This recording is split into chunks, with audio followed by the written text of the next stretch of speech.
రామలక్ష్మి విషయంలో శ్రీలత దొరికిందే ఛాన్స్‌గా తీసుకొని దొంగ అనే ముద్ర వేసింది.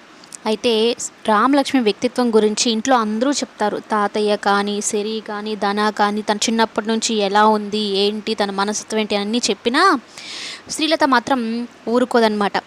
కానీ దొంగ అని ముద్ర వేస్తే సీతాకాంత్ తను అలాంటిది కాదు అని చెప్పకుండా మౌనంగా ఉండడమే చాలా బాధిస్తూ ఉంటుంది రామలక్ష్మిని.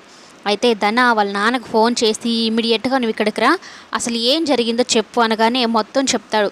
"నేను తాగడానికి 500 డబ్బులు తీసుకున్నానురా అంతేను" అని. కానీ ఈ శ్రీవల్లి ఊరుకుంటుందా? "మీ ఇద్దరు ముందే మాట్లాడుకున్నారు ఇలా చెప్పాలి అని. అందుకే ఇలా చెప్తున్నారు" అనైతే అంటూ ఉంటే రామలక్ష్మికి ఒక డౌట్ వస్తుంది. సీతాకాంత్ రామలక్ష్మి వెళ్తూ ఉంటే గదిలోకి తన ఆ గదిలోంచి బయటకు రావడం గమనించుంటుంది రామలక్ష్మి. అందుకని సందీప్ మీద వేస్తే అంటే నా భర్తను నువ్వు దొంగ అంటావా అన్నట్టు మాట్లాడుతుంది.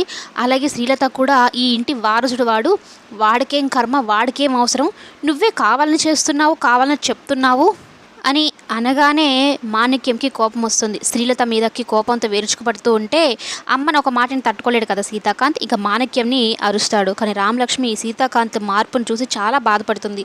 అమ్మ ఎలా ఉంటావో ఏమో, ఈ ఇంట్లో శ్రీలత గురించి నాకు ముందే తెలుసు, కానీ అల్లుడు నీకు అండగా ఉన్నాడు అనుకున్నాను, కానీ అల్లుడు కూడా మౌనంగా ఉన్నాడు నువ్వు దొంగ అని చెప్తే. అదే నాకేం అర్థం కావడం లేదు. సమస్య నుంచి నువ్వు ఎలా బయటపడతావు ఏమో నాకైతే అర్థం కావడం లేదు. వాళ్ళకి ఇదే టైంకి దొంగ ఎవరో చూపిస్తాను అని చెప్పావు. మరి ఏం చేయబోతున్నావు? నేను ఏదో ఒకటి చేస్తాలే నాన్న, ముందు ఇక్కడ నుంచి నువ్వు వెళ్ళు. నువ్వు ఇక్కడికి రావడం వల్ల నీ గొడవ అంతా జరుగుతుంది.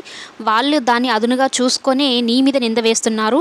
నాకు ఇలాంటివి జరుగుతాయని తెలిసే నేను కోడలుగా అడుగు పెట్టాను. అన్నిటికీ సిద్ధపడే ఈ ఇంటికి కోడలుగా వచ్చాను. నేను చూసుకుంటాను లేనా, నువ్వు ఇంకెక్కడికి రాకు. నువ్వు వాళ్ళు నిన్ను ఏదైనా ఒక మాట అంటే నేను తట్టుకోలేనని అయితే చెప్తూ సీతాకాంత్ గురించి